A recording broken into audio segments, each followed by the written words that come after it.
அனைவருக்கும் வணக்கம். நான் காயத்ரி கிருஷ்ணன். இன்றைக்கி நம்ம ரொம்பவே பாரம்பரியமான ஒரு ரெசிபி தான் பார்க்க போகிறோம்.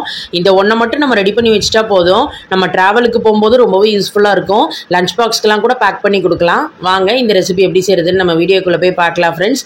வீடியோ எல்லோரும் ஸ்கிப் பண்ணாமல் பாருங்கள். இந்த வீடியோக்கு ஒரு லைக் கொடுத்துட்டு நம்ம சேனலையும் சப்ஸ்கிரைப் பண்ணிக்கோங்க ஃப்ரெண்ட்ஸ்.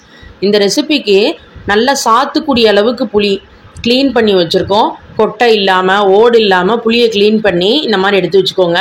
அதை ஒரு பவுலுக்கு மாற்றிட்டு நல்லா சூடான வெந்நீரை அந்த புளியில் ஆட் பண்ணிக்கலாம். புளியை நம்ம ஊற வைக்க போகிறோம். பாருங்கள், இப்போ நம்ம வெந்நீரை கொஞ்சமாக விட்டு வச்சிடலாம். புளி ஒரு சைடு ஊறட்டும். அதுக்குள்ளே இதுக்கு தேவையான இன்க்ரீடியன்ஸ் எல்லாம் எடுத்து வச்சுருக்கோம். வரிசையாக என்னென்னு சொல்லிட்டு பார்த்துடலாம். ஒரு சின்ன பீஸ் அளவுக்கு கட்டி பெருங்காயம். இந்த ரெசிபிக்கு கட்டி பெருங்காயமே யூஸ் பண்ணுங்கள், அப்போ தான் நல்லாயிருக்கும். அடுத்து மீதி இன்க்ரீடியன்ஸ் எல்லாமே நான் இந்த ஸ்பூனில் தான் அளந்திருக்கேன். இந்த ஸ்பூனில் 2 ஸ்பூன் தனியா மல்லி, 1 ஸ்பூன் உளுத்தம்பருப்பு, 1 ஸ்பூன் கடலைப்பருப்பு, 1 ஸ்பூன் மிளகு, 3 வரமிளகா உங்கள் காரத்துக்கு ஏற்றவாறு பார்த்துட்டு சேர்த்துக்கலாம், 1/4 ஸ்பூன் வெந்தயம், 1 ஸ்பூன் எள்ளு. இவ்வளோ தான் தேவையான இன்க்ரீடியன்ஸ். வாங்க ஃபஸ்ட்டு ஒவ்வொன்றா போட்டு வறுத்தெடுத்துடலாம். கடாயில் ஜஸ்ட்டு ஒரே ஒரு ட்ராப் மட்டும் தான் நம்ம நல்லெண்ணெய் விட்டுக்க போகிறோம். ஏன்னா நம்ம கட்டி பெருங்காயம் எடுத்தனால அதை பொரிச்சு எடுக்கிறதுக்காக தான் அந்த நல்லெண்ணெய் விட்டுருக்கோம். இந்த ஒரு பீஸ் கட்டி பெருங்காயத்தை சேர்த்துடலாம். ரெசிபிக்கே நல்ல ஒரு மணத்தையும் டேஸ்ட்டையும் கொடுக்கும். இப்போ இந்த கட்டி பெருங்காயத்தை எண்ணெயிலே போட்டுட்டு லேசாக ஃப்ரை பண்ணிக்கோங்க. பெருங்காயம் பொரிஞ்சு வரணும். பாருங்கள், பெருங்காயம் இந்த அளவுக்கு பொரிஞ்சதும் தனியாக ஒரு பிளேட்டில் எடுத்து வச்சிடலாம். இப்போ அதே கடாயிலேயே நம்ம எடுத்து வச்ச 3 வரமிளகாயை சேர்த்துட்டு வறுத்துக்கோங்க. நம்ம எடுத்துக்கிற இன்க்ரீடியன்ஸுக்கு 3 வரமிளகா போதும். நீங்கள் கொஞ்சம் கூட பண்ணி வச்சுக்கணும் அப்படின்னு நினச்சிங்கன்னா நீங்கள் எடுத்துக்கிறத பொறுத்து பார்த்துட்டு வரமிளகா சேர்த்துக்கலாம். மிளகா ரொம்ப வறுபடக்கூடாது, லைட்டாக கிறிஸ்பானாலே போதும். எடுத்து வெளியே வச்சிடலாம். நம்ம அடுத்து எடுத்து வச்ச 2 ஸ்பூன் மல்லியை உள்ளே சேர்த்துட்டு வறுத்துக்கலாம். தனியா நல்ல ஒரு வாசனை வரும், அது வரைக்கும் நம்ம இதை வறுத்தெடுக்கணும். தனியாவோட ஸ்மெல் அவ்வளோ நல்லா வருது. அதையும் ஒரு பிளேட்டில் எடுத்து வச்சுருவோம். இப்போ அதே கடாயிலேயே உளுத்தம்பருப்பு 1 ஸ்பூன், 1 ஸ்பூன் கடலைப்பருப்பு அதையும் சேர்த்துக்கலாம். ரெண்டையும் போட்டுட்டு நம்ம வறுத்துக்கலாம். 2 பருப்பையும் ஒன்றாவே வறுத்தெடுத்துக்கலாம். அடுப்பை மிதமான சூட்டிலே வச்சுட்டு வறுத்துக்கோங்க. பருப்பு செவக்க வறுபடணும். அதே மாதிரி அந்த பருப்போட வாசனை வரும், அது வரைக்கும் வறுத்தெடுத்துப்போம். 2 பருப்பையும் வறுத்தாச்சு. பிளேட்டில் மாற்றி வச்சிடலாம். இப்போ இதில் நம்ம எடுத்து வச்ச 1 ஸ்பூன் மிளகு, 1/4 ஸ்பூன் வெந்தயத்தை உள்ளே சேர்த்துடலாம். இந்த ரெண்டையும் சேர்த்துட்டு இப்போ நம்ம வறுத்துக்க போகிறோம். மிளகு வரமிளகா ரெண்டுமே காரத்துக்கு ஆட் பண்ணுறோம், அதனால் நீங்கள் பார்த்துட்டு சேர்த்துக்கலாம் உங்கள் காரத்துக்கு ஏற்றவாறு. மிளகு வறுபடட்டும், வெந்தயமும் செவக்க வறுபடணும். ரெண்டுமே வறுபட்டு வந்ததும் நம்ம லாஸ்ட்டாக எள்ளை சேர்த்துட்டு வறுத்துக்கலாம். எள்ளு பாருங்கள், இந்த அளவுக்கு நல்லா படபடான்னு வெடித்து வரணும். இந்த ஸ்டேஜில் நம்ம ஸ்டவ்வை சுவிட்ச் ஆஃப் பண்ணிடலாம். இது எல்லாத்தையுமே நம்ம பிளேட்டில் மாற்றி வச்சுருவோம். இப்போ வறுக்க வேண்டியது எல்லாத்தையுமே வறுத்தாச்சு. இது எல்லாமே ஒரு சைடு ஆறட்டும். அதுக்குள்ளே இப்போ கடாயில் தாளிச்சு எடுத்து வரிசையாக பண்ண ஆரம்பிக்கலாம். அதுக்கு ஒரு 4 டேபிள் ஸ்பூன் கிட்ட நம்ம நல்லெண்ணெய் விட்டுக்க போகிறோம். செக்கு நல்லெண்ணெய் ஒரு 4 டேபிள் ஸ்பூன் விட்டுருக்கோம். அதுதான் ரெசிபிக்கு நல்ல ஒரு ருசியை கொடுக்கும். எண்ணெய் ஹீட்டானதும் ஃபஸ்ட்டு கடுகு சேர்த்துக்கலாம்.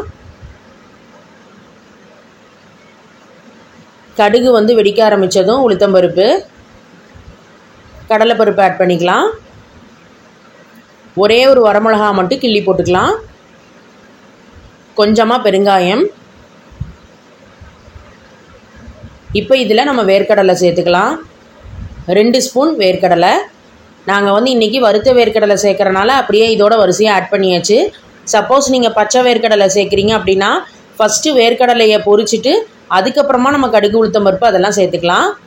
லாஸ்ட்டாக கொஞ்சம் கருவேப்பிலையும் ஆட் பண்ணிவிட்டு கலந்து விட்டுக்கோங்க. இந்த எண்ணெயிலே 1 ஸ்பூன் மஞ்சப்பொடியை சேர்த்துட்டு மிக்ஸ் பண்ணி விட்டுக்கலாம்.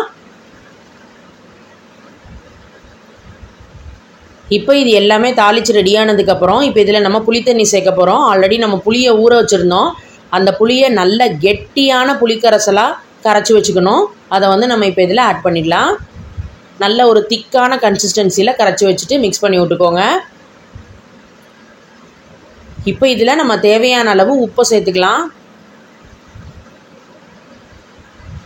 கலந்துக்கலாம். அந்த புளி வாசனை போக அந்த உப்பெல்லாம் கரைஞ்சி எல்லாமே சேர்ந்து கொதி வரட்டும். அடுப்பை லோ ஃப்ளேம்லேயே வச்சுக்கோங்க, சேர்ந்து கொதிக்கட்டும். அது கொதிக்கிறதுக்குள்ளே இங்கே நம்ம வறுத்ததெல்லாம் கூலாக எடுத்து நம்ம அரைச்சிடலாம். ஃபஸ்ட்டு மிக்ஸி ஜாரில் நம்ம வறுத்த கட்டி பெருங்காயம் வரமிளகா 2 உள்ளே சேர்த்துக்கலாம். எல்லாத்தையும் சேர்த்து ஒன்றா போட்டால் அரைப்பட்டு வராது. ஃபஸ்ட்டு இந்த 2 மட்டும் ஒரு சுற்றிக்கலாம். 2 சேர்த்து ஒரு சுற்றினதுக்கப்புறம் நம்ம மீதி வறுத்தது எல்லாத்தையும் உள்ளே ஆட் பண்ணிவிட்டு இப்போ இதை வந்து நம்ம அரைச்செடுத்துக்கலாம். பாருங்கள், இந்த அளவுக்கு அரைச்செடுக்கணும். ரொம்ப நைஸாக இல்லாமல் அதுக்கு முந்தின ஸ்டேஜில் அந்த ஒரு லேசான கொரகொரப்போடு அரைச்சி வச்சுக்கலாம். அவ்வளோதான், நம்ம வறுத்தரைச்ச பொடியை ரெடி பண்ணி வச்சாச்சு. இப்போ இங்கே புளிக்கரைசல் வாசனை போக கொதி வந்துடுது. எவ்வளோ ஒரு திக்கான கன்சிஸ்டன்சியில் வந்திருக்கு பாருங்கள். இந்த டைமில் நம்ம அரைச்சி வச்ச பொடியிலேருந்து 2 டேபிள் ஸ்பூன் பொடியை உள்ளே சேர்த்துக்கலாம். நீங்கள் எடுத்துக்கிற அளவை பொறுத்து பார்த்துட்டு அதுக்கேற்ற மாதிரி நம்ம பொடியை ஆட் பண்ணிக்கணும். மீதி பொடியை நம்ம ஸ்டோர் பண்ணி வச்சுக்கலாம். எப்போல்லாம் இந்த மாதிரி பண்ணுறோமோ டக்குன்னு நம்ம பொடியை யூஸ் பண்ணிக்கலாம். இப்போ இது எல்லாத்தையும் சேர்த்துட்டு மிக்ஸ் பண்ணி விட்டுக்கோங்க. பொடியெல்லாம் நல்லா கரைஞ்சி வரணும், சேர்த்து கலந்துக்கலாம். இப்போ ஒரு 5 நிமிஷம் லோ ஃப்ளேம்லேயே கொதித்து மேலே பாருங்கள், சைடு மேலெல்லாம் அப்படியே எண்ணெய் நல்லா பிரிஞ்சு வந்திருக்கு. இந்த அளவுக்கு வரணும். லாஸ்ட்டாக இதில் நம்ம கொஞ்சம் வெல்லத்தை ஆட் பண்ணிவிட்டு கரைச்சி விட்டுக்க வேண்டிதான். வெல்லம் கரைஞ்சாலே போதும். அவ்வளோ ஒரு பர்ஃபெக்டான கன்சிஸ்டன்சி வந்திருக்கு. அழகாக அந்த திக்கான கன்சிஸ்டன்சியில் நல்லெண்ணெயெல்லாம் பிரிஞ்சு வந்து அவ்வளோ ஒரு வாசனை, நல்லெண்ணெய் வாசனையே. நம்மளோட இன்ஸ்டண்ட்டாக பண்ணக்கூடிய புளிக்காய்ச்சல் சூப்பராக தயாராகியாச்சு. ஸ்டவ்வை வந்து நம்ம ஸ்விட்ச் ஆஃப் பண்ணிடலாம். இப்போ நம்ம ரெடி பண்ண இந்த புளிக்காய்ச்சலை வச்சு எப்படி புளியோதரை பண்ணுறதுன்னு சொல்லிட்டு தான் பார்க்க போகிறோம். இந்த புளிக்காய்ச்சலை ரெடி பண்ணி வச்சுட்டா போதும். டக்குன்னு மார்னிங் டைமில் லஞ்ச் பாக்ஸுக்கு ட்ராவலுக்கெலாம் வந்து இந்த நம்ம ரெடி பண்ண இந்த பொடி புளிக்காய்ச்சல் 2 எடுத்துகிட்டு போயிட்டால் போதும். டக்குன்னு சாதத்தில் மிக்ஸ் பண்ணி நம்ம ரெடி பண்ணிக்கலாம். நாங்கள் வந்து இன்றைக்கி ஒரு 2 ஸ்பூன் புளிக்காய்ச்சல் போட்டிருக்கோம். இதோட கூடவே நம்ம வறுத்தரைச்ச பொடியிலேருந்து 1 ஸ்பூன் ஆட் பண்ணிக்கலாம். மேல் பொடி இந்த மாதிரி போடுறது இன்னும் நல்லா ஒரு டேஸ்ட்டை கொடுக்கும். அப்படியே சேர்த்துட்டு சாதத்தை உதிரியாக வடித்து வச்சுட்டு மிக்ஸ் பண்ணி விட்டுக்கலாம். 1 ஸ்பூன் நல்லெண்ணெயோடு சேர்த்து கலந்துக்கோங்க. ஒரு 1/2 டம்ளர் சாதம் இருக்கும். உதிரியான சாதத்தில் நல்ல ஒரு 2 ஸ்பூன் புளிக்காய்ச்சலையும் போட்டு அந்த பொடியையும் 1 ஸ்பூன் இந்த மாதிரி சேர்த்துக்கோங்க. ஆல்ரெடி நம்ம புளிக்காய்ச்சலில் பொடி சேர்த்துருப்போம். இந்த மாதிரி தனியாக 1 ஸ்பூன் சாதம் கலக்கும் போது சேர்த்துக்கோங்க. நம்மளோட அருமையான புளியோதரை ரெசிபி தயாராகியாச்சு. உப்பை செக் பண்ணி பார்த்துட்டு வேணும்னா நீங்கள் வந்து புளிக்காய்ச்சல் சேர்க்கும் போதே உப்பையும் ஆட் பண்ணிக்கலாம். இதுக்கு சைட் டிஷ்க்கு இன்றைக்கி நாங்கள் ஜவ்வரிசி வடான் தான் பண்ணியிருக்கோம். நம்ம சேனலில் ஜவ்வரிசி வடான் வந்து ஆல்ரெடி நாங்கள் வந்து அப்லோட் பண்ண வீடியோ தான்.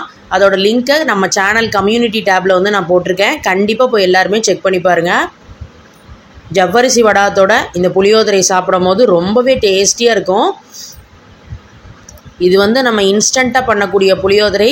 சட்டுன்னு நம்ம வந்து இந்த புளிக்காய்ச்சல் அப்புறம் வந்து புளியோதரை பொடி 2 நம்ம ரெடி பண்ணி வச்சுட்டா போதும். டக்குன்னு நம்ம ட்ராவல் போது இந்த 2 கையில் எடுத்துகிட்டு போயிட்டா சாதத்தில் உடனே கலந்து சாப்பிட்றலாம். இன்றைக்கி நாங்கள் லஞ்ச் பாக்ஸ்க்கு இதை வந்து பேக் பண்ணுறோம் புளியோதரையோட ஜவ்வரிசி வடாத்தை வச்சு. கண்டிப்பாக எல்லாருமே இந்த இன்ஸ்டன்ட் புளியோதரையை ட்ரை பண்ணி பார்த்துட்டு மறக்காமல் உங்கள் ஃபீட்பேக்கை கமெண்ட் பாக்ஸில் ஷேர் பண்ணுங்கள். மேலும் இன்ட்ரெஸ்டிங் வீடியோஸ்க்கு மணக்கோலம் குக்கிங் சேனலை சப்ஸ்கிரைப் பண்ணிக்கோங்க ஃப்ரெண்ட்ஸ். தேங்க்யூ.